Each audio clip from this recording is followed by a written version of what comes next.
Pessoal, hoje eu tô aqui, vou abrir aqui a minha colinha, porque ela é extensa.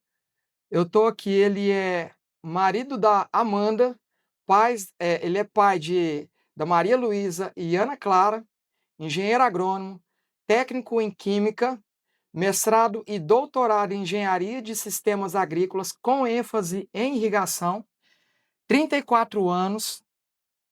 Ele criou Mentoria Outorga Elite, Flexon, curso Descomplicando a Hidráulica e também criou a planilha de manejo de irrigação para tensiometria.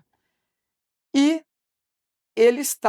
a família dele não queria que ele estudasse. Ele estava com um balde de lavagem na mão, né? Você sabe, lavagem para criação de porco. Quando ele recebeu a notícia que tinha passado no vestibular, seja muito bem-vindo, doutor Otávio Neto Almeida Santos. Muito obrigado por você estar aqui conosco. É uma honra te receber aqui. Te acompanho na internet há muito tempo. E hoje vou deixar aqui você te dar as boas-vindas, né? Falar para a gente poder começar esse bate-papo.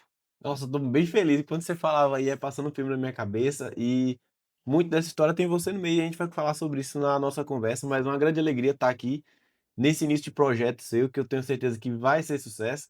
O pessoal que está assistindo aí esse podcast, não sei em que ano, tenho certeza que hoje vai ser impactado por uma história muito interessante e que, graças a Deus, me trouxe onde eu trouxe, mas que gera identificação com muitas pessoas no Brasil afora. E eu espero que a gente tenha um bate-papo excelente. Muito obrigado pelo convite e desejo sucesso nesse projeto. Lembrando que esse é o podcast de número 1 aqui do Doutor Irrigação. Bom, vamos lá. Quando eu te perguntei, eu acho assim, vamos começar, todo mundo gosta de ouvir primeiro a história de vida, acredito que das pessoas, né? Me conta um pouco mais sobre essa história, porque eu fiz assim, a gente já teve um bate-papo anterior e tudo, e eu queria que você explicasse um pouco da sua trajetória. Quando isso tudo aconteceu, até você chegar aqui. É perfeito. É uma história muito interessante porque minha família tem base agrícola, nós viemos da roça. Eu sou sergipano, então é uma região citrícola. Eu costumo falar pro pessoal que eu fui criado embaixo de um pé de laranja, igual aqui na região tem café para tudo que é lado, lá é laranja. E uma das formas também de complementação de renda era a criação de porcos, né? E lógico, quando você está imerso numa realidade agrícola, você tem que trabalhar com a terra em todos os níveis possíveis. Então a gente trabalhava lá na enxada, na nossa região lá a chuva é diferente daqui do Sudeste. A chuva lá começa para nós agora em março e vai até final de agosto, mais ou menos. É o contrário daqui. Então a gente tem só essa janela para cultivar, então é bem intensificado, mas a necessidade de ir para o campo era muito grande, trabalhar e tudo mais. E aí eu tinha muita resistência das pessoas, principalmente da família, na ideia de querer estudar, porque o homem nasceu para ir para a roça e trabalhar, porque estudar não é para homem, é perda de tempo, né?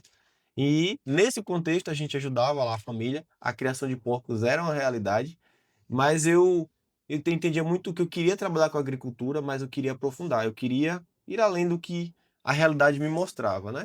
Então, esse contexto da criação de porcos, eu estudando para a escola, tive que ser bem resiliente para passar no vestibular numa época que não existia tanta facilidade como hoje, tantas opções de universidade, basicamente era passar na federal e pronto, que era público, então já era uma grande honra passar, né?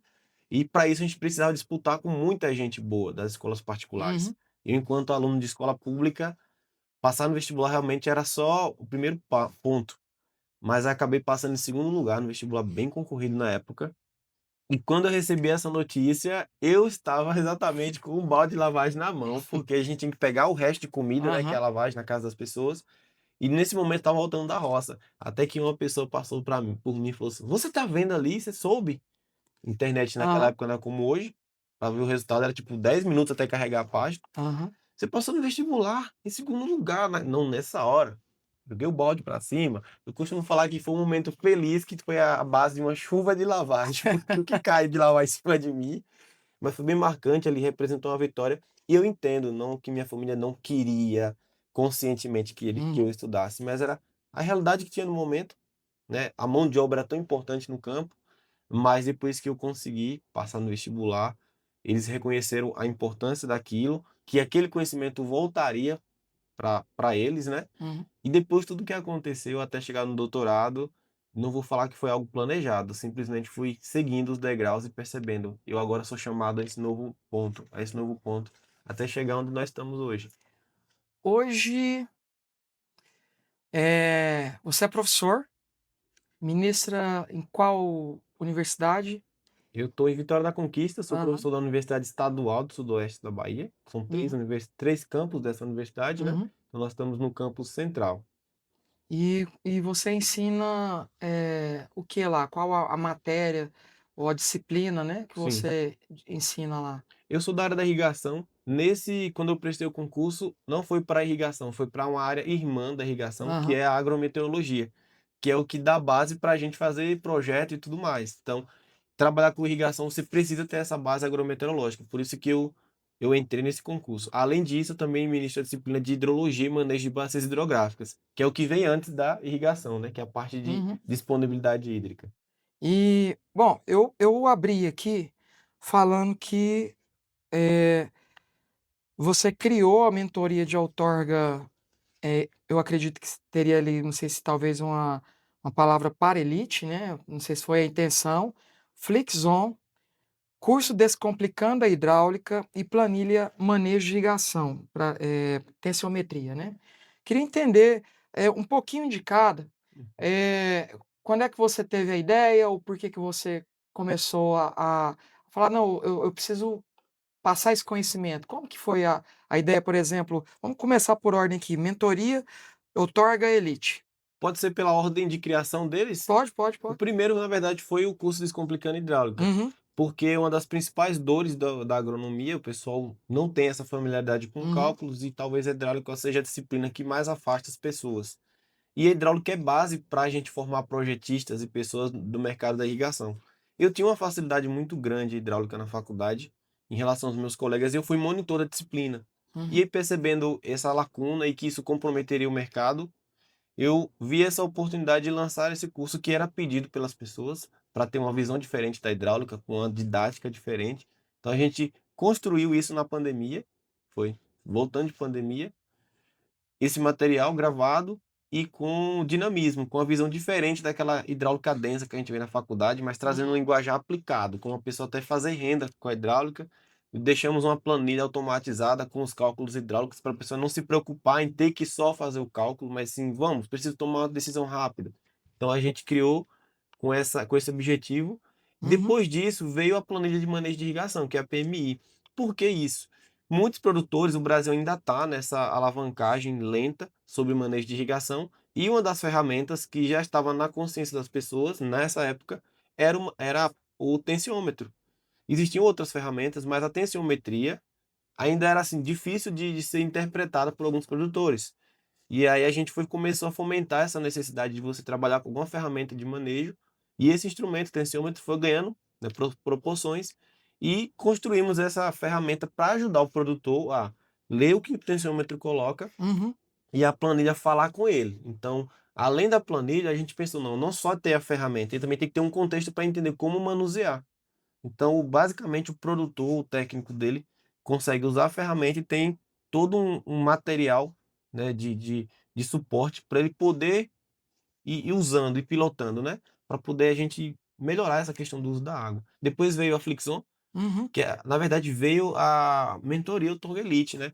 A mentoria Torgelite veio a partir de projetistas, pessoas que já trabalhavam com irrigação e percebiam: "Ó, o meu cliente está com o projeto travado porque ele não tem o Torga ainda". E depois até projetistas de crédito rural, que é quando o cliente precisava financiar o projeto no banco, o banco falava: "Como é que eu vou financiar a irrigação se vocês nem têm ainda o alicerce?" Que é o direito uhum, de uso. Então veio desse grupo de profissionais que já estavam no mercado, maduros, o nome Elite veio porque nós entendemos que éramos o único grupo no Brasil que falava desse conteúdo de uma forma bem direta, aprofundada, estratégica, focada em escala de profissionais e não em formação. Então, por exemplo, você com seu background em irrigação, mas não trabalhava com outorga, uhum, criava um braço no seu negócio, que era para escalar mais ainda, faturamento e alcance de clientes. Por isso que ele recebeu esse nome, né. Hoje já estamos com quase 45 mentorados profissionais de alto nível no Brasil, e trazendo novidades nisso para quem ainda não está nesse nível de profissional, que seria algo mais relacionado a uma formação em outorgas, do que seria o mais Uhum. próximo de um curso do que uma mentoria, que é um acompanhamento. E o Flixon, que foi o último? O Flixon foi um projeto que era assim, toda semana tinha aulas ao vivo, uns aulões que lotavam, e a gente disponibilizava essa gravação editada para que as pessoas assistissem como se fosse assim, uma pílula de conhecimento rápido. Uhum, Então a Flixon, porque onde estava meu nome, Otávio Neto, onde online, e fique também atento, Flix, porque a Flix é questão de uhum. vídeos, né? E eu tinha um bordão chamado Fique On. Então ficou Flix On, né? Flixon. Então a proposta é essa, bem rápida, a pessoa entra lá, eu quero entender como é que eu faço para trabalhar com dados climáticos aplicados, rápido, ele vai lá assiste. Ah, como é que eu posso usar manejo de irrigação via clima rápido? Eu já fiz um de tensiômetro, enfim, temas variados dentro da área Hum, que a pessoa está relacionada a dúvidas que geralmente os profissionais têm no campo. certinho. Eu vou deixar um comentário aqui para quem está nos assistindo, que essa planilha, quando a gente, eh faz a indicação do tensiômetro para o produtor rural, a gente fala que se ele caso ele pergunte para a gente, por exemplo: "Ah, quanto que tem que estar no tensiômetro na hora de fazer uma leitura?", né, então vou deixar aí para a turma que não conhece o que que é tensiômetro, né, vou pedir para o editor colocar aí o equipamento, né, e ali tem pode ter ou não um reloginho, mas de qualquer forma tem que fazer a leitura. E aí, a maior pergunta que todo mundo sempre faz é o seguinte: quanto que tem que estar marcando aqui para mim poder ligar ou desligar a irrigação? Então, o que que eu achei interessante na sua planilha é que você não precisa, a princípio, numa forma mais rápida, talvez, porque às vezes tem muita gente que não tem acesso às universidades ou laboratórios privados para poder pegar, retirar a amostra do solo e fazer ali uma curva de retenção de água no solo, né, que a gente chama de CRAS, não é Uhum. isso? E aí a sua planilha ela pega uma análise que todo mundo já fez, que é a análise física do solo, que vai ter ali silt, areia e Argila. argila, e aí baseado em estudos científicos, você tem uma média e você coloca aquilo ali e aquilo gera um resultado de quando, olhando para o tensiômetro, quando, eu devo desligar e quando eu devo ligar a irrigação. É isso, né. Exato. Eu queria deixar isso claro, né, porque eu acredito que tem coisas na vida, como profissional, que a gente cria, que não são coisas só de vender, Uhum. são soluções que as pessoas precisam, né. Exatamente.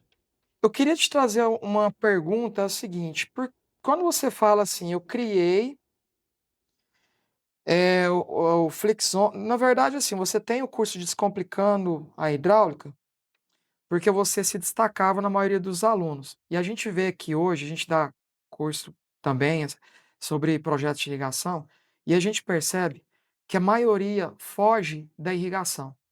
É um tema que quando eu entrei na irrigação no ano de 2000, janeiro do ano de 2000, eu entrei por um convite, eu fiz estágio com irrigação e café.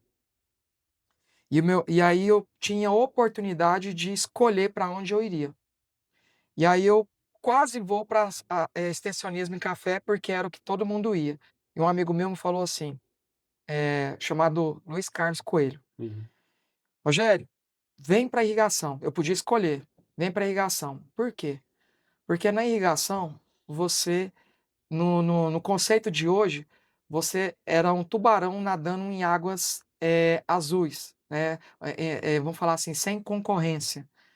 26 anos depois, eu olho para ao meu eu olho ao meu redor e vejo exatamente a mesma coisa que eu via, há 26 anos atrás. Então, para quem está nos assistindo, por exemplo, estudante ou quem acabou de formar, eles têm, uma dificuldade grande de entrar, nessa área de irrigação, porque é uma das você como professor, Uhum.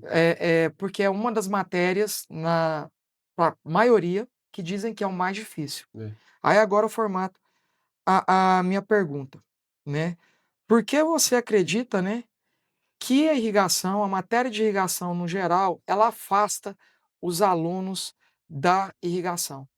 Primeiro ponto, sem dúvidas nenhuma, é o fato de que hidráulica é pré-requisito para irrigação. E o pessoal acha que o foco, quando todo mundo olha para irrigação, elas lembram de um projeto, Uhum, concorda? Elas lembram do projeto de irrigação. E quando lembra do projeto, quem tem uma vivência técnica sabe que naturalmente para eu dimensionar um projeto eu tenho que ter o conhecimento hidráulico. Aí volta para aquele terror que é hidráulico. Eu até comentava ontem com algumas pessoas que isso hoje caiu por terra, é um mercado que está abraçando muitos profissionais e as pessoas estão entendendo, principalmente com as tecnologias que a gente tem hoje, que a hidráulica não é o principal ponto. É importante, mas não é o principal ponto. Porque hoje a gente tem ferramentas que resolvem a questão hidráulica assim, ó, no instalo. Então, eu acho que o medo, na verdade, talvez as abordagens que são dadas nas universidades são da hidráulica puramente hidráulica e não a hidráulica aplicada à coisa do dia a dia da gente. Por exemplo, eu lembro que eu utilizava muito noções da hidráulica aplicada ao meu dia a dia, para que aquilo ficasse fácil do meu entendimento. Porque eu entendia que se eu não seguisse aquela área daqui a 30 anos, eu não ia lembrar das formas, mas eu saberia que elas existem, mas por que que elas servem? Qual o efeito físico da realidade ela descreve, entende? Então, ontem tinha um projetista no evento, ele estava exatamente falando sobre isso. Ah, o reservatório aqui a gente vai tirar porque a perda de carga fica muito alta nesse ponto. Ele não está nem aí para a forma, mas ele entende que vai haver uma perda de pressão ali, entendeu? Então, eu acho que muito desse medo é essa falta de linguagem, de comunicação da teoria com a prática, porque é o casamento perfeito. É quando o profissional entende. É para isso que eu estou estudando esse ponto, entende? Eu acho que agora vamos ter anos melhores na formação de projetistas, a oferta de cursos, vocês mesmos uhum. têm cursos para ofertar, mas também nas redes sociais a gente consegue quebrar esses muros e mostrar que a irrigação não é apenas projeto, e sim também outras partes, né? O pessoal que está ali agora, dentro da empresa, tirando nota, atendendo o cliente, também está fazendo irrigação, está contribuindo para as irrigações do Brasil e eles não sabem nada de hidráulica. Você concorda? Concordo. Então, essa visão que a gente quer trazer, agrônomos, engenheiros agrícolas, técnicos, a irrigação não é só hidráulica, é muito mais que isso. Então, não fiquem presos só à hidráulica. Eu eu é, eu percebo, assim, que eu conheço várias pessoas que estão trabalhando na irrigação por causa de uma coisa chamada paixão pela matéria do professor. E e aí eu conheço professores como Tangerino, né, por exemplo, que é um vamos falar assim, um apaixonado pela irrigação, dedica a vida dele inteira Sim, à irrigação, e que ele formou várias pessoas que ele trouxe enquanto professor, você consegue fazer, você consegue, arrastar a paixão, ela contamina, né. exato. Então, consegue contaminar os alunos. E aí, talvez assim, a gente está falando com vários tipos de público, nesse podcast nosso aqui, né. Eu queria que você deixasse, eu tenho certeza que você é um professor apaixonado, porque você só tipo assim, você só faz isso, a gente consegue observar, o quanto você se dedica a isso. E talvez essa frase, esse conselho ou na verdade sei lá, uma opinião, enfim, para você deixar talvez para os professores, é uma responsabilidade grande, Sim. eh, com relação a como eu consigo fazer com que os meus alunos, enquanto eu, professor apaixonado por irrigação, convencer eles a virem a trabalhar com irrigação, porque vamos pegar dados, né? A gente está chegando a 10 milhões de hectares irrigados no Estamos Brasil. próximos. Há 26 anos atrás, ainda quando eu entrei, ainda não tinha 5 milhões. Então nós demoramos 26 anos Para dobrar. para dobrar a irrigação. E a Agência Nacional de Água fala que a gente tem potencial para chegar a quase 60. É, o último estudo que saiu ano passado é um potencial mais sensato de 50 milhões de 50 hectares. milhões. Então nós quantos anos nós vamos demorar para poder chegar a 50 milhões de hectares irrigados, né. Uhum. Então eu gostaria que você deixasse talvez um conselho, para outros professores de irrigação, de como talvez fazer, ou sei, esses alunos virem trabalhar no nosso setor. Eu tenho uma coisa na universidade, nós enquanto professores, que chama liberdade de cátedra. Isso quer dizer que você tem liberdade para conduzir o conteúdo conforme você achar mais interessante. Isso vem no passado não era assim. No Uhum, passado, os professores, ele tinha era o professor e tinha os assistentes e tinha que seguir o que aquele orientador passava para os assistentes. Hoje não, a gente tem essa liberdade de cátedra. Isso é muito bom porque a gente consegue imprimir o nosso estilo e também tem um risco, porque se eu tiver um estilo que não é interessante, eu vou estar formando, moldando, ou tentando forçar uma formação totalmente engessada. Então vejam, talvez quem está assistindo aí vai achar que eu estou dando sermão. Na verdade, não. Eu entendo que ensinar é muito intencional. Ensinar é um ato intencional. Se eu sei que eu estou te ensinando algo e eu olho para você e percebo que você não está entendendo, e a gente consegue perceber, uhum. cabe a mim, de alguma forma, fazer você expressar que não está entendendo e eu criar uma forma diferente de explicar aquilo, já que meu objetivo é e minha intenção é te ensinar. Então, para o professor que é apaixonado, então vamos colocar esse ponto, apaixonado por irrigação, porque tem muita gente que não é apaixonado pelo que faz, e a gente entende isso em todas as áreas. Falta um ponto que é talvez sair um pouco mais da sala de aula e conhecer o mundo fora.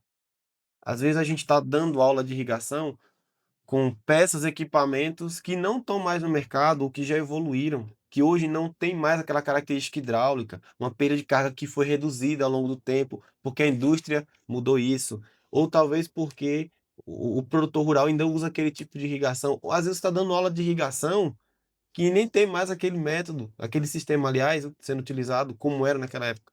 Então, pisar um pouco mais no chão, sair um pouco mais da universidade, e não é ruim isso, para respirar novo e ver o que é que está acontecendo fora, para de repente até se reapaixonar pela área, quem tiver um pouco ainda, o que tiver um pouco assim, ressabiado da área da irrigação, porque isso influencia muito na formação dos profissionais, Rogério. Eu falo porque a minha vida inteira, do ponto de vista didática, é completamente ligado ao que eu vejo na prática. Estar aqui hoje em Araguari, quando eu volto para a universidade, na primeira aula seguinte à viagem, eu fico de meia hora a uma hora, trazendo tudo que eu vi, que eu percebi para eles. Porque a minha responsabilidade é formar os novos agrônomos que estarão no futuro resolvendo os problemas que a gente vai discutir no evento. Entende? Então, se eu tiver desatualizado, eu vou correr o risco de passar pelo que eu passei.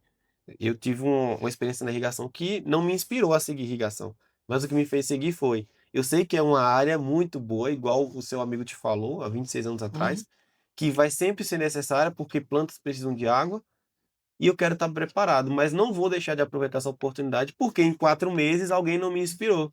Não acho justo. Então, se você que está assistindo aí é estudante e não se sente inspirado pelo seu professor, entenda, a gente está vivendo a era que o conhecimento não só está dentro da universidade. Então, eu vejo que hoje meu papel como professor é ser um mentor, passar para ele aquilo que ele vai encontrar em todo lugar, em um livro, mas é com a experiência que eu vivi, com as vivências que eu tive. O que eu estou conversando com você aqui agora é um elemento que me leva para um nível diferente de entrega para os meus alunos. Então, a dica que eu dou, resumindo, é: saia mais da universidade e veja o que está acontecendo ao redor no mercado. E aí, você está gostando desse nosso podcast? Olha, aqui nesse podcast nós estamos também falando de manejo de irrigação. E falar de manejo de irrigação não pode faltar o assunto de tensiômetro, que é um equipamento que você insere no solo para fazer a medição da umidade de água no solo. Isso aqui é manejar a irrigação. Gostou? Vou deixar o link para que você fale com a nossa equipe. Até mais! Bom, hum, eu acredito que isso vai, com certeza, trazer mais, clareza para os professores. Eu vejo que você é muito próximo da iniciativa privada, porque você pratica exatamente o que você acabou de falar. Você está sempre em campo, está trabalhando com muitas vezes com pesquisa, na iniciativa, não sei se exatamente dentro ou fora, mas eu vejo essa parte da iniciativa privada, porque exatamente são os caras que estão colocando em prática, todo o conhecimento agronômico, para fazer a coisa acontecer, né, É, então é que acontece. Muitos muitas empresas entram em contato conosco da universidade procurando talentos. "Professor, você tem alguém pra a gente está com uma posição uhum, aqui", às vezes a gente não tem essas pessoas para indicar. Então, a ideia de trazer essa proximidade com as empresas é para que as empresas, como fosse um Tinder profissional, as empresas conheçam alunos que têm potencial, mas ainda não descobriram esse potencial, estando próximo, e os alunos podendo estar perto daquilo que eles querem viver daqui a 2, 3 anos quando formarem. E não só esperar ter contato com o mercado quando formar, porque é um risco muito grande de não conseguir um posicionamento. Então a gente quer tentar aproximar para entender também qual é o que é que o mercado quer de perfil, para a gente formar esses profissionais com essa visão, porque a gente entende que no final a nossa atividade aqui enfraquece se a gente não Uhum. fornecer esse material humano de qualidade. Mas as empresas, com as suas tecnologias, elas têm um papel muito grande na formação. Então eu busco aproximá-las para a gente poder ter acesso a um equipamento que é só da doutora irrigação. Pensa, eu tenho um equipamento que é só seu dentro da minha sala de aula. Eu vou com certeza deixar esses alunos no nível mais alto. Então, essa abertura é um modelo americano, onde as empresas estão juntos da universidade, fazendo um trabalho muito mais intenso. Para mim, faz muito sentido. E com o apoio do governo, lógico, formando a gente como professores, dando espaço físico, criando condições para que a gente possa criar, desenvolver conhecimento por meio da pesquisa. Beleza, beleza. Bom, agora a gente, uma coisa assim, antes de fazer, só para o pessoal saber, a gente faz uma pré-entrevista, porque só para saber, por exemplo, o seguinte, qual o tema que você tem mais paixão em falar? E o tema, na verdade, é justamente o nome, é o tema do nosso podcast número 1 aqui do Doutor Irrigação, né? Tendo a honra de receber o doutor Otávio, né? O professor doutor Otávio Neto, né? E esse tema ele chama consumo de água pelas plantas.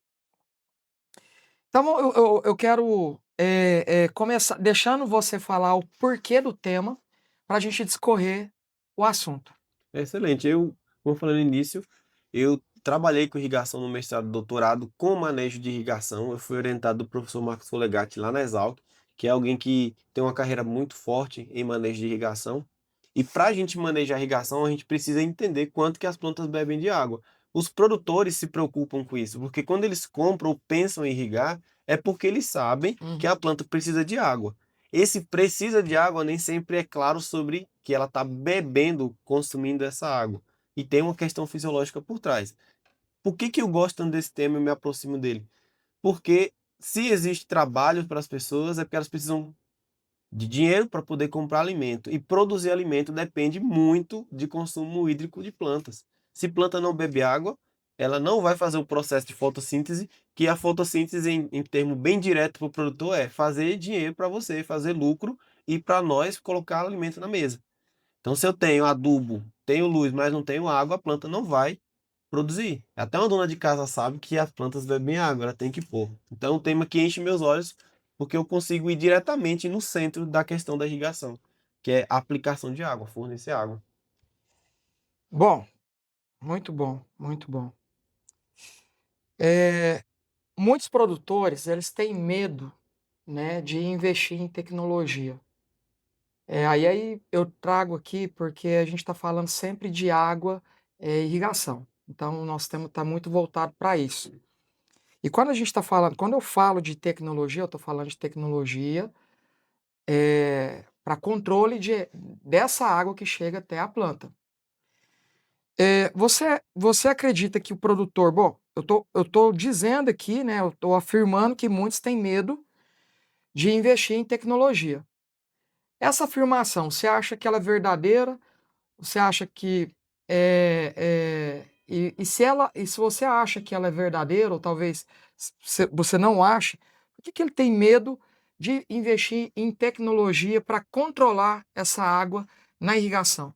É humano, o ser humano ele tem medo de tudo que é novo. Eu entendo isso. Saiu uma novidade e a gente talvez ficou acostumado socialmente que as novidades nem sempre resolvem problemas. Mas Uhum, o medo dele é porque é algo novo, só que eu tenho acompanhado produtores que têm tido uma abertura maior nos últimos tempos. Por quê? Aí entra a questão da rede social. Porque a rede social ajuda a gente a trazer mais clareza ao produtor sobre o benefício do produto que ele está querendo comprar. Essa semana mesmo nós acompanhamos um grupo de produtores aqui na região que conseguiu ver com os próprios olhos aquilo que ele já pensa, mas tem medo de executar, funcionando na prática, recebendo feedback de outros produtores, né? Então, hoje isso vai cair bastante porque a tecnologia tem ajudado a economizar, o produtor tem mais controle, uma visão muito mais clara dos recursos que ele tem, junto com seus colaboradores. Ainda existe um medo, porque também sempre está surgindo coisa nova. À medida que vai surgindo coisa nova, esse medo ali ele se renova, né? Mas a gente tem a possibilidade de quebrar um pouco mais isso por meio momentos como esse aqui, onde a gente está falando de problemas, naturalmente a gente vai falar de soluções, traz os cases de sucesso e aí dá maior confiança, porque a gente também fica assim enquanto consumidor, né? Por exemplo, lançando os carros elétricos agora, as pessoas ficam, será que vai valer a pena? Lançou tal carro, será que vai ser um carro que vai desempenhar bem? Vou esperar um pouco mais, né? Então é o tempo da poeira baixar um pouco. Mas eu vejo com muito bons olhos o futuro da irrigação em relação à automação, controle, sem dúvidas nenhuma, é o que vai agora impulsionar esse crescimento até a gente chegar aos 50 milhões de hectares, uma gestão melhor, um controle melhor dos recursos como um todo. É, explica para mim o que é que esses produtores, como eu disse, a gente conversou pouco antes, então vocês fizeram um intercâmbio, né, de produtores lá da Bahia com produtores mineiros, correto? Exatamente.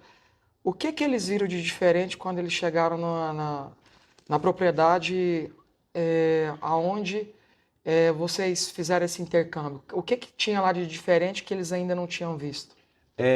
A gente concluiu o seguinte, nós estamos ali basicamente sudoeste da Bahia, norte de Minas, a gente está Uhum. basicamente utilizando a água do Rio Pardo, e ao chegar aqui eles ficaram surpresos com a questão das lâminas de irrigação, porque lá as outorgas também já estão no limite, já tem um certo conflito, a ANA que regulamenta essa questão, e achava-se que um projeto de 4 hectares era muito pouco lá para a região.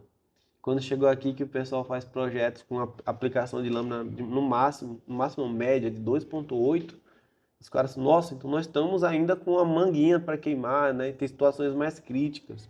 Eles saíram bem mais conscientes, aquela ideia de ver a realidade do outro, mas como vocês aqui conseguem utilizar essa água e produzir bem, com esses desafios também climáticos aqui bem específicos, eles voltaram bem entusiasmados. A gente conversava ali e eu perguntava: o que é que vocês estão voltando? O que é que está indo plantado na cabeça de vocês? Otimismo. Otimismo, muito gás, muita energia para tocar os próximos anos, porque a gente sabe que todo mundo tem medo agora com essa questão das incertezas climáticas e a irrigação vem como uma ferramenta para isso. Mas cada região vai ter sua peculiaridade. Aqui já tem essa, lá a gente está com uma diferente, mas caminhamos no mesmo caminho. Ainda continuando nesse mesmo assunto, é, bom, a gente está aqui em Araguari e a gente está falando de água para a planta, né?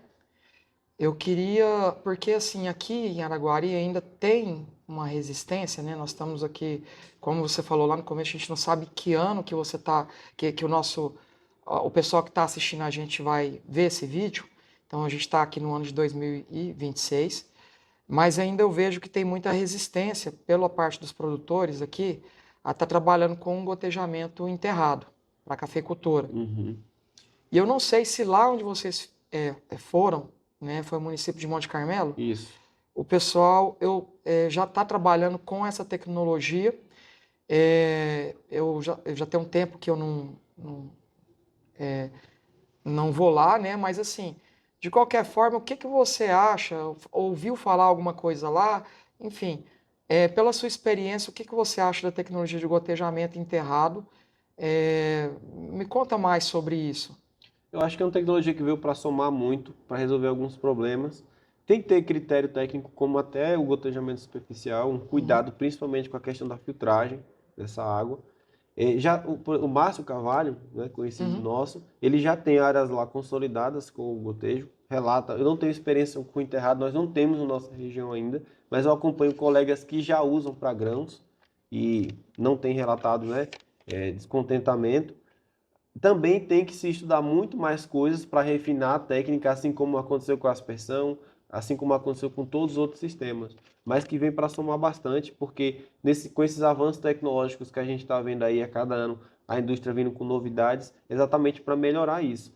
E eu vejo com muito bons olhos, porque você tem uma aplicação ali de água diretamente nas raízes, que é onde realmente importa, né?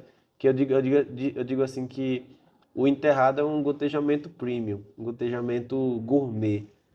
Seria basicamente isso. Porque você está ali exatamente, diretamente, onde tem que fazer a aplicação da água. Tem as suas questões operacionais, tem, mas eu estou vendo alguns resultados, principalmente os do Márcio, né, que nos projetam para, até inclusive tem produtores na região que querem implantar, Tem um novo produtor rural vindo aí na área que você conhece, que deve fazer isso também. E a ideia é a gente também ir observando regionalmente como que desempenha, para que a gente possa aprimorar isso com cada vez mais, né? Mas eu vejo com muito bons olhos. Tá, eu sou produtor rural e quero começar a colocar um gotejamento enterrado. E assim, na minha região eu não tenho uma empresa é, com experiência e know-how para fazer isso, para enterrar. Onde é que eu procuro? O que que eu tenho que fazer? é, Caso eu queira fazer isso. Tipo assim, aí eu não estou falando de fazer uma propaganda para a empresa, mas o que que o produtor tem. Aí eu quero trazer aqui consciência, Uhum. que é sobre assim, o que que eu tenho que fazer se caso eu quiser enterrar o gotejamento na minha área. É a primeira pergunta. A segunda, o que que eu ganho em enterrar o gotejamento na Certo. minha área. A primeira pergunta, eu acho que tem que procurar o produtor, tem que procurar uma empresa, porque não é uma técnica simples de fazer, não é simplesmente abrir uma valeta ali e enterrar. Tem toda uma questão, tem uma idade que a empresa que mais tem feito isso no Brasil já estudou e viu que é interessante, que é entre o primeiro e o segundo ano. Depois disso você pode ter problemas ali de quebra de galho, então já é uma direção técnica interessante. Vai ter isso para outras culturas, e se referindo ao café, eu estou colocando que é esses 2 anos.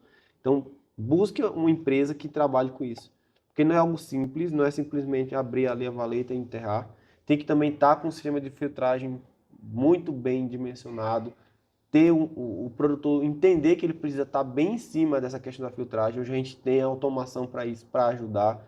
Também o sanitizante e as limpezas periódicas para minimizar o máximo possível o risco de entupimento. Se entupir, você não vai ver. Você não vai ver, tá?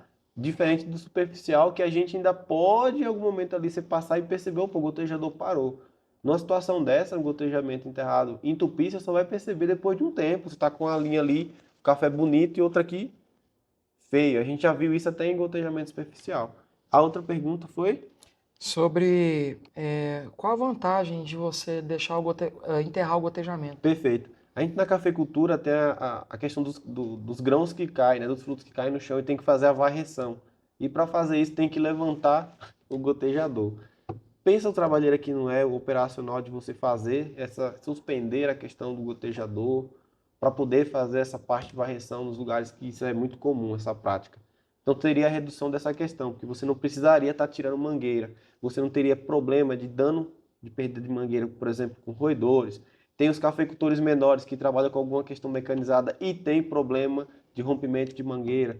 Essas são algumas das claramente óbvias assim, para o produtor, que é o que tem feito alguns produtores aderirem. Esses que eu tenho falado que querem Uhum. colocar o gotejamento subterrâneo exatamente por esse motivo. Operacional. Operacional. Redução de água ou não? Vamos, Durante... vamos colocar que assim, em relação ao gotejamento superficial, que a gente colocar lá a eficiência teórica de 95%, ou seja, de Uhum. 100 litros de água que eu joguei, 95 vai ficar na raiz, eu diria que o subterrâneo a gente estaria quase que se aproximando do 100, para não ser grosseiro. Eu não vou dizer 100 porque tem a perda de eficiência naturalmente de vazamentos eventuais que podem aparecer em outro ponto do sistema. Mas nos aproximaremos com certeza do 100%. A economia mantém porque é um sistema localizado, estou aplicando onde tem que aplicar, então já é um ganho muito bom. Maravilha, maravilha. Professor, agora essa pergunta aqui, bom, qual o erro mais caro que você já viu um produtor cometer relacionado a esse tema de hoje?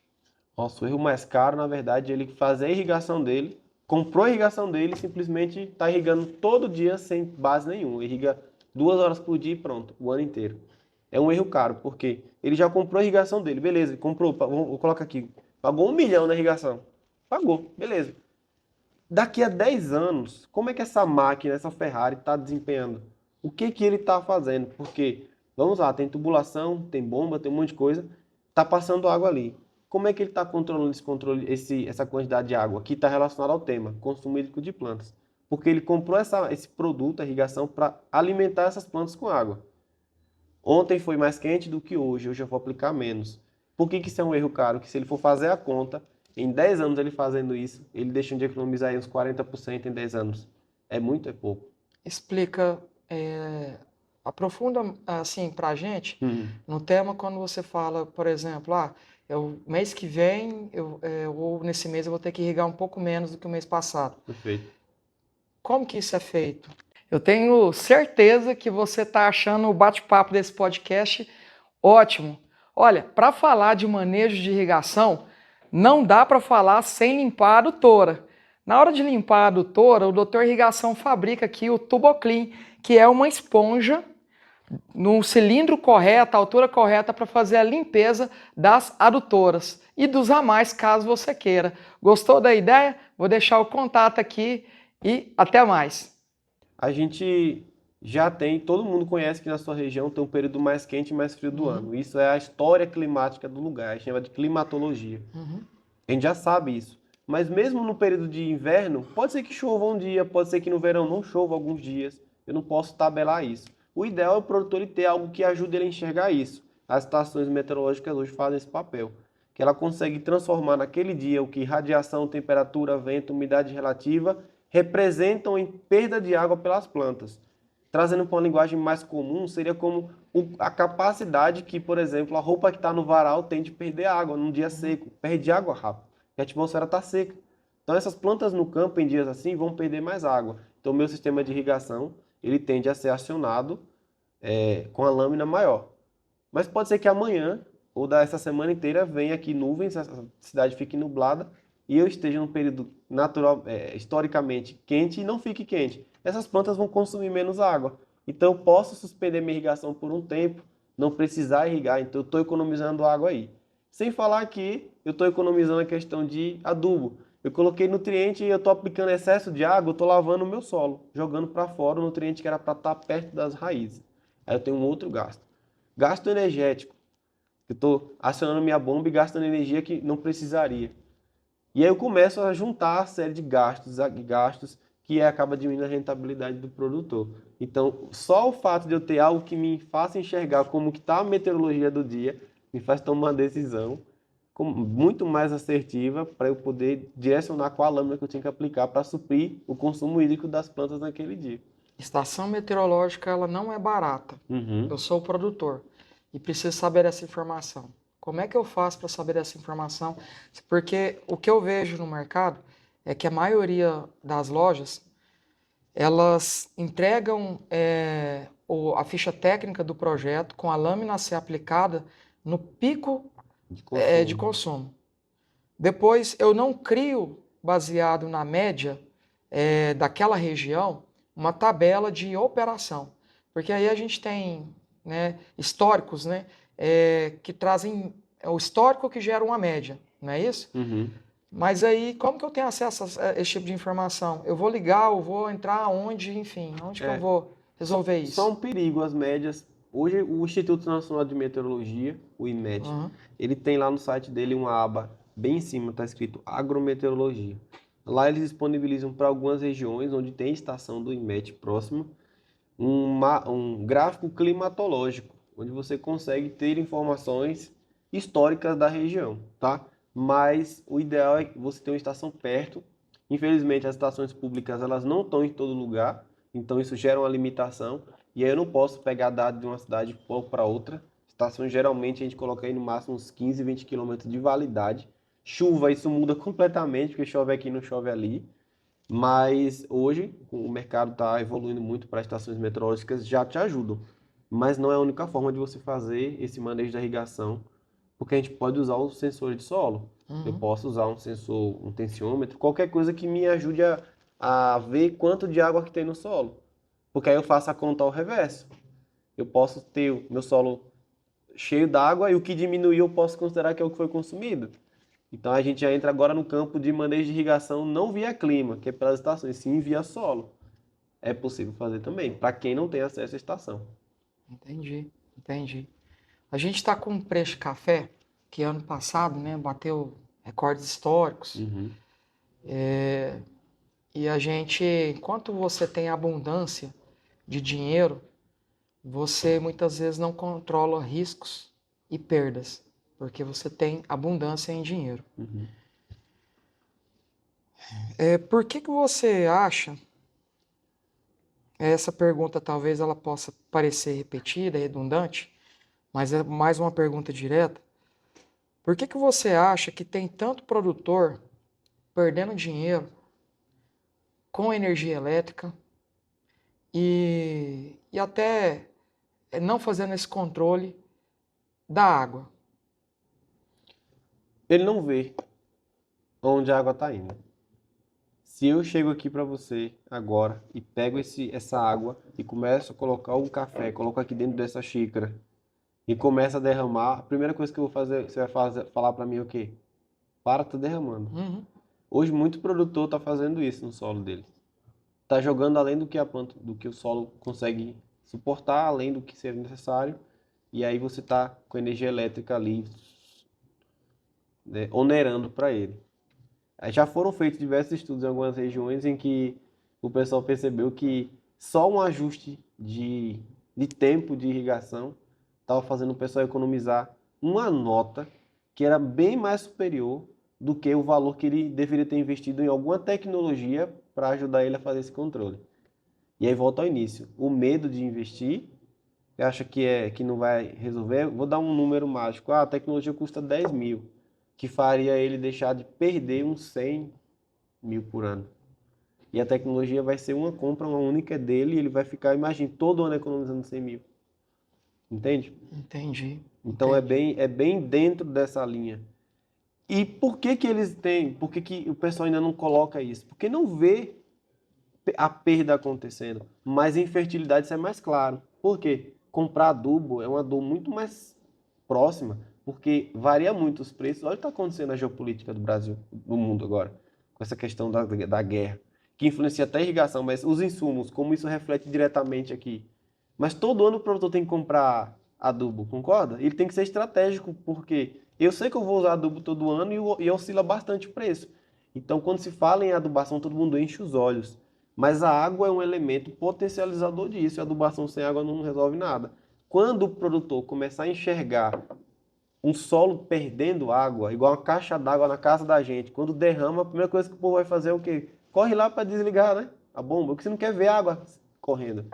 Quando os produtores conseguirem enxergar o tanto de água que eles estão jogando fora e nutriente indo junto, eles vão perceber que a conta de energia vai baixar muito. Beleza. Bom, bem lúcida a sua resposta. É, bom, eu saindo aqui um pouquinho da água para a planta, mas assim, ainda tem a ver porque você faz parte dessa história, né? Como é que você construiu essa carreira no mundo digital? Né, hoje você tem centenas de seguidores, você tem um público bastante grande, né? A gente vai deixar aqui para o pessoal o seu endereço, mas já pode dizer Doutor Otávio Neto, tudo Otávio, por extenso. o pessoal seguir aí, tá? Mas da onde que você saiu até chegar agora no mundo digital e o que que você... Porque eu falo assim, essa é uma frase que eu acredito que é bíblica, né? Que conhecereis a verdade E e a ela vos verdade vos liberta. libertará, né? Então ela tem, traduzindo para nosso contexto, ela traz muito sobre conhecimento liberta. Conhecimento liberta. Como que você construiu essa carreira no mundo digital? Porque eu acredito que quanto mais gente estiver falando verdades, aí eu não estou falando besteira, porque o que você falou nos bastidores para mim, a internet construiu muita gente é, é, que são, vamos falar assim, que não tem o conhecimento real, mas que pega aquela coisa Uhum. no digital, na IA, e traduz aqui para uma coisa legal, que fica muito bonita para todo mundo ver e não tem esse conhecimento real, Uhum. né? Mas como que você construiu para chegar até aqui, para ser conhecido digitalmente, o que que você fez, para a gente incentivar outras pessoas também a terem coragem de fazer, e lógico, né, o que você falou, estudar Uhum. para fazer. Não foi intencional em relação ao que hoje é visto em rede social. Veio muito desse transbordar, assim, de conhecer a verdade e a os libertará. Por isso que eu até complementei quando você falou. Porque quando você tem conhecimento, você tem argumento, você tem algo que te liberta, às vezes, do aprisionamento cognitivo das coisas, né? Isso aconteceu na pandemia, porque todo mundo foi privado das atividades e eu, como professor, precisava continuar tendo contato com meus alunos. E aí utilizei a rede social porque eu pensei, vou ficar ali mantendo a turma em banho-maria para Uhum. quando voltar eles não estarem frios. Olha a ideia. Vou ficar ali fazendo um conteúdozinho e tal. Eu lembro que eu fiz uma postagem e depois eu deixei rolar. Eu não tinha nem linha editorial nem nada. E aí o pessoal foi gostando, foi ganhando alcance, foi ganhando alcance, foi ganhando alcance. E depois a rede social teve as variações dela, né? De formatos e tudo mais. Até chegar nesse momento hoje de vídeos extremamente curtos. E meio que a ideia inicial de você ter uma rede social que traria conhecimento mais aprofundado, meio que se perdeu com o tempo. E então foi assim, foi de 2020 para cá, essa questão da internet foi ganhando uma atração e uma nova missão também, em que alcançou também, é só alunos, vai começar a alcançar quem já era formado, produtores rurais, então a gente tem esse alcance que ajuda também a gente entender melhor o que está acontecendo de problema para direcionar soluções, pesquisa e tudo mais. Bom, o ponto é, hoje das IAs que eu coloco é que muita gente nunca aprofundou em temas específicos como que a gente falou hoje aqui de consumo hídrico, que tem tanta literatura na científica produzida, é muito mais fácil hoje as pessoas chegarem na IA e ela vai te ajudar com isso e ele trazer a informação, mas totalmente superficial, de uma forma que você não consegue construir nada depois daquela postagem. Isso hoje tem me incomodado, porque tem ficado muito raso a internet, tem ficado cansativo, porque pelo menos para mim, o meu cérebro pede uma continuação daquele conteúdo. E aí essa continuação, por exemplo, você faz um videozinho muito curto que vai fazer a pessoa querer assistir dois outros que ainda vão ser produzidos, faz ela se expor à rede social que é extremamente cansativa hoje do ponto de vista visual. Às vezes eu vou voltar para ver um vídeo seu e eu vou acabar me dispersando, porque vai ter um outro vídeo que vai aparecer e vai roubar a minha atenção. Quando na verdade eu acho que nesse mundo artificial está faltando o lado humano, a, a, o DNA próprio do produtor de conteúdo que identifica, que gera aquela liga de querer assistir aquele conteúdo, porque tem muito da história do Rogério, tem muito do jeito do Rogério de falar, e isso me atrai, você entendeu? Então eu tenho um hábito, inclusive, pessoas não sabem, eu tenho o hábito de sempre estar olhando os seguidores e excluindo alguns. Quem é que está excluindo? Tem gente de outros países que nunca interagem, tem robôs que passam a seguir você lá. Então, às vezes, tem gente que tem números grandes de seguidores, mas não são pessoas que estão interagindo com você. E eu vou falar, é extremamente péssimo ninguém interagir com você. Como é que você está numa rede social, trazendo conteúdo e ninguém interage? Tem alguma coisa errada. Então, eu tomo esse cuidado de ficar fazendo isso, porque os números, eles trazem muita coisa, mas não é um público que vai agregar. Então, quanto mais eu escuto as pessoas que chegam ali, que são do meio, melhor o trabalho vai ficando. E aí você entende que, na minha visão hoje, as redes sociais elas vão seguir isso, ó. As pessoas vão querer buscar os seus grupos e não mais aquele monte de seguidores dentro de um caldeirão só. Porque tem ficado cansativo, as pessoas têm visto hoje conteúdos inteligentes, mas que não agregam, porque falta um tempero. Se é que você consegue me entender. Entendi. É, dentro desse assunto de água, de consumo de água pelas plantas, me fala um tema polêmico. É assim, a gente já está caminhando aí para o nosso final do podcast, e me fala um tema polêmico. O que você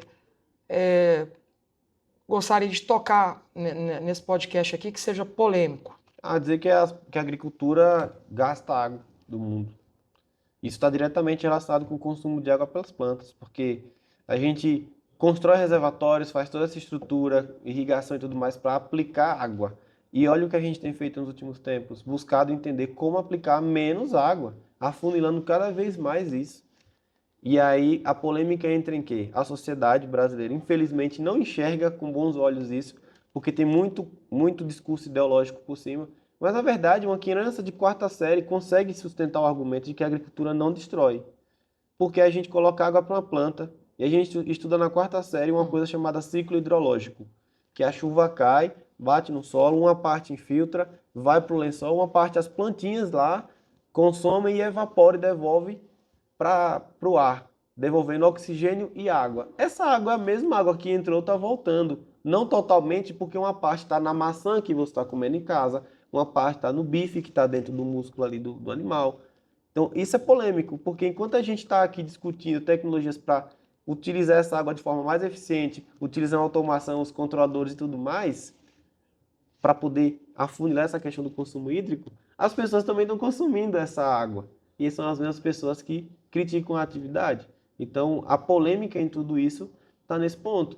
Quando a gente vê reservatórios serem construídos, ele não muda em quase nada em relação a uma caixa d'água que você tem na sua casa.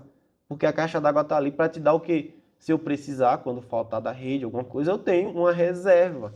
Aquela água ali está para ser uma reserva. Ah, mas está deixando de correr nos rios. Ela também está exposta à radiação que evapora essa água para o céu. Nos rios elas estão correndo e estão indo para o mar, que vão evaporar e vão voltar para o mesmo céu.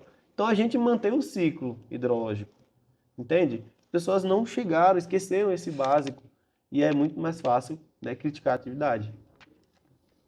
Muito bem, muito bem, muito bem, muito bem. Eu acho que, assim, quando a TV e né, enfim, os órgãos de comunicação, eles trazem uma informação que eles só expõem o volume consumido de irrigação em relação ao consumo humano e em relação ao consumo industrial. O nosso consumo ele é maior, né? Só que ele nunca traz outros dados por trás dessa informação. Perfeito. E aí a gente fica como o patinho feio Exatamente. do negócio. Mas assim, eu posso, estando tanto tempo nesse negócio e tudo, eu posso afirmar que ninguém quer fazer as coisas de qualquer jeito, né? Eu acredito muito nisso. Eu confio na boa vontade da maioria das pessoas. Eu gosto de usar a frase que a maioria da gente, a maioria de nós somos bons. A maioria das pessoas são pessoas confiáveis, são pessoas tal. Alguns elementos na sociedade, de errado das coisas que eles fazem, a gente julga como se todo mundo fosse. O jeito malandro do brasileiro. Não, quem que é malandro? Sim. Né? Então eu vejo assim, a nossa atividade, ela tem essa discriminação, ela é muito discriminalizada, né? Criminalizada, na verdade, mas é porque o pessoal que está criticando, eles nunca foram na roça, eles nunca foram ver um pivô em funcionamento, eles não sabem o que é uniformidade. Enfim, esse assunto realmente ele é muito polêmico e eu acredito que é aquilo que eu volto a falar. Quanto mais pessoas no nosso ramo estiver falando e trazendo esse assunto para que o algoritmo entregue para as pessoas que não fazem parte, né? O meu filho, por exemplo, ele gosta de assistir muito uma página que o cara desmistifica muito sobre meio ambiente, né? E assim, ele não está a princípio pensando sobre o meio ambiente, é que a linguagem, não estou falando assim, informação do meio ambiente, é que a linguagem que o cara traz, ele coloca no contexto atual. Ah, mas por que as rodovias, por que a cidade foi construída desse jeito para passar tanto carro? Por que existe isso? Por que existe aquilo outro? Então, ele gera pensamento. Exatamente. Gera pensamento. Então, nós precisamos no nosso ramo de pessoas que se conectem, Que se posicione. Que se posicione, mas também que tragam pensamentos, faça a pessoa pensar e a procurar mais daquele assunto, porque elas estão totalmente longe muitas vezes, ou está tão perto, mas também não está querendo enxergar. Ela só pega o macro da informação. Tem até um criador que fez um conteúdo bem interessante, que ele mostrava para pessoas assim, que planta é essa? Tinha um pé de abóbora, pessoas assim, é morango? As pessoas não tinham noção do que era aquela planta. Então vejam, elas se alimentam da planta e não conhecem nem que planta é aquela. Entendeu? Então, as pessoas meio que estão perdendo as bases da vida dela, do ser humano. Não tem mais noção de muitas coisas que na nossa infância a gente brincava com isso, mas parece que o pessoal está perdendo isso. Então, eu acho que haverá uma perda, assim, intelectual muito grande nos próximos anos por conta desse conhecimento em massa, mas não imersivo, das pessoas conviverem, se aproximar das coisas, né? Você me deu até uma ideia de conteúdo agora, qual é a última pergunta que você me fez? Vamos tentar trazer depois aí o que vai brotar no podcast. Professor, a gente tá chegando aqui nos finalmente. Um livro de cabeceira para quem quer entrar na área de irrigação? O manual de irrigação, ele tem, atualmente tem três versões, aliás. Eu recomendo muito a edição número 3, que ela é uma edição bem pequena, bem simplesinha, assim, de conteúdo. É o básico para a pessoa entrar, já conhecer um pouco desse mundo da irrigação. E depois ele vai seguindo, que ele naturalmente vai conseguir querer, vai entender quais outros ele vai seguir. Então o manual de irrigação já ajuda bastante. Já ajuda. E qual frase que você deixaria, né, para quem está assistindo a gente, para a pessoa refletir? Qual a sua frase? Falar, não, estou me partindo daqui, né, desse planeta, talvez não, mas a gente está falando só. Eu estou me partindo e preciso deixar uma frase para as pessoas refletirem. Qual seria? Eu vou deixar uma frase dentro da irrigação, porque tem vários pensadores muito bons que deixam frases boas para a humanidade. Dentro da gente, da irrigação, nesse momento, com o objetivo que a gente tem, é de que a gente precisa irrigar mais e melhor o Brasil. Mais porque nós temos muita área ainda que pode ser irrigada e as atuais áreas irrigadas, elas podem ser irrigadas melhor. E aí passa por tudo que a gente conversou aqui hoje. Temos tecnologia, temos conhecimento, temos dados para transformar em informação, a gente agora só precisa colocar isso em prática, para a gente possa fazer, né, chegar ao potencial que o nosso Brasil tem de produção. Maravilha, maravilha. Professor, eu quero te agradecer muito. Fechando o nosso primeiro podcast aqui do Doutor Irrigação, é uma honra te receber. Eu quero também pedir para quem está nos assistindo para poder compartilhar, curtir, deixar o seu comentário se você gostou, se você não gostou. Deixa a sua pergunta, porque eu tenho o número desse cara aqui, o número pessoal dele na minha lista de contatos, que a gente vai pegar e passar essa pergunta para o professor e trazer essa resposta aqui para vocês. Então, curte aí, deixe seu comentário e compartilhe. Então, a gente encerra nosso primeiro podcast aqui do Doutor Irrigação de número 1. Professor, muito obrigado. Obrigado, sucesso. Um abraço Obrigado. a todos. Até mais. É isso. Bom demais. Não vai precisar nem editar. Não vai precisar nem editar. Só a parte